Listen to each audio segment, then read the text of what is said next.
Hello, everyone. Welcome back to Spurs in the Stands. I'm Sarah, and today Tottenham Hotspur have a brand new love interest in their newly appointed head coach of the men's team, and that is Igor Tudor until the end of the season. So, obviously, by now, if you haven't heard the news, you've probably been living under a rock because there has been so much speculation about this appointment, whether it's the right one, the wrong one. And look, I just wanted to jump on quickly and give you guys a bit of the, background behind this. And also to say that yesterday I was saying, who do Spurs fans think they are? Thinking that we have the choice in the matter because we are in this relegation fight and we have 12 games left to play plus a minimum of 2 in the Champions League, which quite honestly, we can probably forget at this point in time because our priority right now is survival. So what do we know about Igor Tudor? Well, we know that there is some crossover with Paratici when they worked together at Igor Tudor's time at Juventus. And Tudor was assistant to Andrea Pirlo in 2020 to 2021. And Paratici at that time was still sporting director. So there is a genuine link. Obviously, we've heard now the speculation that Vinay and Land were not the ones to make this appointment. However, the good news is that there are some synergies in the squad and overlaps with not just Igor Tudor, but also his style of play. So we know that Dejan Kulusevski was part of the Juventus squad. We know that Rodrigo Bentancur was also in that Juventus side during Tudor's assistant spell. Now, there was a bit of an overlap as well with Kolo Muani, who he recently coached. I believe that was around 20 games, and I think he scored, off the top of my head, about 10 goals. We also know that there was some connection as well between Udogi and Vicario, and that's not necessarily because they've worked under him, but because Tudor's Serie A background naturally connects that culturally and tactically with both Udogi and Vicario. So possibly any Italian-based signings are going to be a good fit in terms of the footballing ecosystem that Tudor wants to create going forward at Spurs. We've heard that he favours the back three system. So a 3-4-2-1 with aggressive wing backs, front-footed defending, and that fits Romero if he can get him disciplined. It fits Udogi as long as he's fit, as well as Porro. And we don't know what's going to happen with Kulusevski, but potentially if Kulusevski is back by the end of the season, that could also fit Kulusevski on the inside. Now, these aren't like sort of deeply rooted connections in the sense that he's coached half the squad, right? That's not the narrative here. This isn't a Conte rebuild. It's not a Juve rebuild or a Marseille reunion. This is more a profile fit rather than a relationship hire. And that makes this feel like he is the perfect guy for the job to come into our house, which is currently on fire, and be the firefighter that we need to galvanize the squad. And this is more of an interim structural position rather than is a personal one.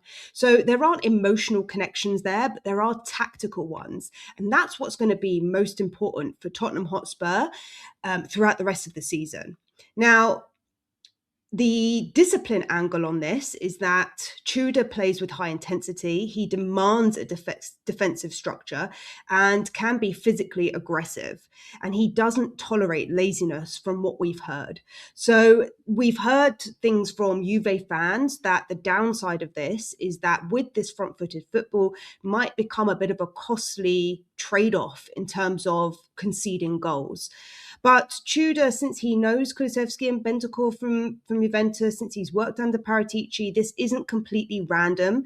And there are relationships and connections there, which make me think that potentially going forward, this could be the unexpected match that we didn't know that we needed today on Valentine's. So I guess the only thing left to say really is that Tudor is not walking into this project blind. He has been fully briefed and is fully aware that the biggest game of the season, quite frankly, is going to be the London derby against Arsenal next weekend. There are high stakes at risk, not just for Tottenham, but for the league at large. Because look, we can look at it that we need to start picking up points. No one is betting us to win that game against Arsenal. But hey, if we can come out, pull our socks up, get something out of that game, and even perform on the front foot, fans need to get behind this manager, because from all the noise and clamour that I've seen on X, on Instagram, perhaps less so on TikTok, because I think TikTok tends to be the social media platform, maybe along with YouTube, that is a bit more fairer in these assessments. But the clamour outside of our fan base has been, what do we think that Tottenham Hotspur is doing, quite frankly, appointing this manager? And is he the right fit? And he doesn't know anything about the Premier League. But look, with a coach who values structure and intensity, that might be exactly what the dressing room needs right now. We have no easy games coming up. No game in the Premier League is easy, but everything's relative. No game in the Italian league is easy. No game in the French league is easy. And so when you're making that comparison, yes, it might be a step up for him, but he's also here for the challenge. He's here to also prove himself, as is with all managers. And look, we can, dig out perhaps the squad a little bit. But look, he's coming into a situation where he has 11 fit first team players. There's obviously speculation around Porro and Richarlison coming back in for the Arsenal game. But we know that a bench in a Premier League game can be the thing which turns a game around. And at the moment at Tottenham Hotspur, we have no bench. And that is the thing above all else, no matter who the manager is. That is a thing that could potentially be the most costly thing for any manager that comes in right now. Now, we know, of course, that we have a few players potentially coming back over the next few weeks, but is it going to be enough to get Tottenham Hotspur over the line? Only time is going to tell us that answer. And so I think for all the speculation that's come about that this guy is not the guy, that Tottenham is going to get the R word and and go down this season, I think there is an equal argument to suggest that this was a no-win situation. This was 100% a no-win situation for whoever came in and took the helm. With Thomas Frank, Tottenham Hotspur were going down regardless. They were going down regardless. And so to say that a manager coming in at this point of the season is going to get Spurs relegated, I think is really unfair given where the squad is at the moment. And the best thing that we can do as Spurs fans right now is get behind the manager, is get behind the badge, is get behind the team and create an environment inside the stadium which is conducive to Spurs winning games, because that's what's required to survive in the Premier League this season. And so we talk about the players showing fight, we talk about our board showing fight, and now is the time that fans need to show that fight, because whether you like it or you lump it, he's the guy who's going to be in the hot seat until the end of the season. And that's the reality of the situation. There is no two ways about it. This is going to be a tough end to the season. We always said that we were not going to win any games in February. The fact that we picked up a point against Man United against Man City is already 1 point better off than we thought we would be. So look, Forest, West Ham, we can look at those games. We can speculate how those teams are going to finish the end of the season. But realistically, we need to be looking up the table and not down. We need to be looking up and seeing which games we can take points from. And there are enough games there that we can win 25% of the remaining games of the season. That is all that's required. 12 games left to play. You win 4 and you most likely survive. Of course, there's no guarantees. We don't know how the rest of the season is going to play out. And that's the thing with football. The future is always uncertain. And so the very least, what you can do is live in the now, enjoy the moment, get behind the manager, get behind the team, appreciate that as much as it might not have been Vinay and Lange's decision, at the end of the day, ENIC showed that they wanted to get rid of this manager. And so potentially their best interests are at the heart of Tottenham Hotspur. And look, you could argue the fact and you could say, well, they haven't provided the right support to the manager or whoever's been in charge for the past 25 years. But this is where we're at the moment. This is where Tottenham Hotspur is at a club. And so all we can hope for is better for our future. All we can hope for is that Pochettino is going to potentially be the guy that comes into the helm in the summer, and the board back him with the tools that are required to maintain our place in the Premier League. And hey, look, let's hope that if Pochettino or De Zerbi or whoever comes in the summer, they take this job as a Premier League job rather than a Championship one. Because we can look to the summer, we can look to the next appointment, and behind the scenes, I don't know if Vinay and Lange are being sacked. I don't know who our next sporting director is going to be. We have so many questions that have been left unanswered by this board. We do not know the future. And quite frankly, I don't think they know the future either. But what's important right now is we go through these games and play what is in front of us. You can only play what is next in front of you. You can't think about Chelsea, the second to last game of the season, when the next game you have to play is against the current top position in top flight football. And look, Arsenal have a couple of games to play. They've got players out injured themselves. And so what I'm hoping to see, and what I'd like to say to you guys out there, and I hope that you are of this opinion as well, that we need to perhaps, rather than jumping the gun and being so negative about this appointment, seeing this as an opportunity to change direction, to have that manager bounce, to ignite that fire in the team so that we can win a few games from now until the end of the season.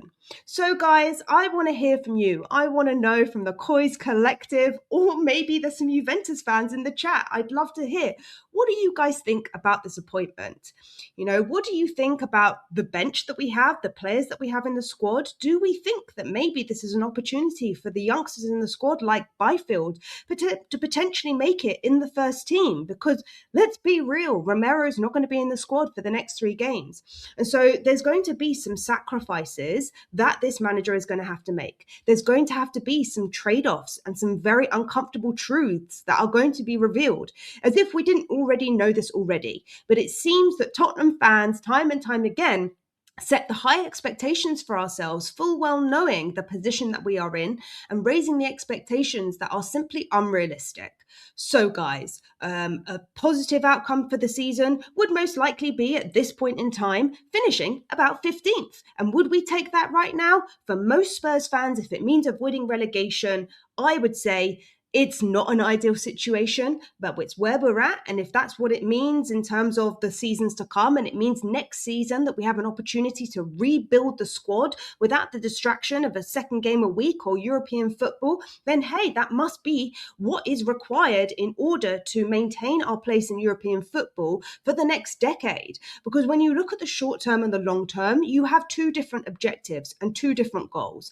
And right now, the short term goal is getting it over the line, and we just need a guy to come in. And you know what? Fair play, Igor Tudor, to you. Fair play for being the guy, for stepping up to the plate, for being a brave man, walking into what potentially could be a death warrant at this point. Because, hey, the worst that can happen is that we do go down, and Frank was going to get us relegated anyway. So nothing really changes on that front. I would say, Igor Tudor, I think the atmosphere in that Arsenal game needs to be on fire, because we have not had a fire lit up our asses for most of this season. And as fans, this is our moment to prove that we are the fans that get behind our team, that prevent or help prevent this situation from spiraling down even more. We as fans, we hold the faith. We hold that beacon, because it doesn't matter who the manager is. Us fans, we're going to have to sit there and watch the games next season. So do we want those to be in the Premier League, or do we want those to be in the Championship? And as far as I'm concerned, the fact that the fans had such an influence in getting rid of Frank in the first place just shows you how much impact, when it can be positive, when fans can get behind the team and back the manager and back the badge, anything is possible. So guys, a little bit of hope for you today a little bit of romanticizing on what is Valentine's Day. Tottenham Hotspur told us to renew our vows. They told us, to take the vow at the beginning of the season. And so now is the time to renew our vows with this team, with this new manager. And maybe you want to have a divorce from the board. But right now, I don't really care what the board are doing in the background, because the likelihood is we're going to be around as fans longer than they will be. So guys, please do write in the chat, what are your thoughts on Igor Tudor? How are you feeling about this appointment? What do you think about the reflection on the squad and how we're performing at the moment? Do you think we have a shot in winning 3 to 4 games for the rest of this season? I'd love to hear how you're all feeling today, especially because in the UK, the sun has come out for the first time this year for the full day. And so what more can we ask for? A little bit of sunshine to come our way. And I'll see you all in the next video very, very soon.